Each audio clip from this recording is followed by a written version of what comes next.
এই জগতের বাকি সব কিছু অনিত্য বস্তু, যেটা আজ আমাদের কাছে রয়েছে কাল থাকবে না। কিন্তু কৃষ্ণ প্রেম, কৃষ্ণ ভক্তি কখনো নষ্ট হয় না।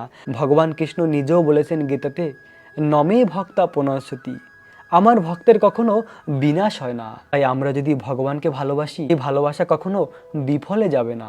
ভগবান শ্রীকৃষ্ণ সেই 5000 বছর আগে ঠিক এই স্থানেই এই বস্ত্রহরণ লীলা করেছিল।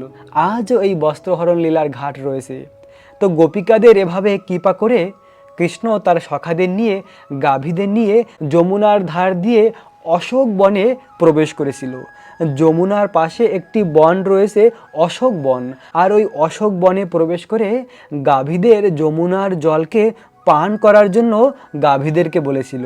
আর কৃষ্ণের সখাদেরও খুব ক্ষুধা লেগেছিল। ওই দিন সখারা ঘর থেকে কিছুই প্রসাদ নিয়ে আসেনি। তখন সখারা এসে কৃষ্ণকে বলছিল, কৃষ্ণ আমাদের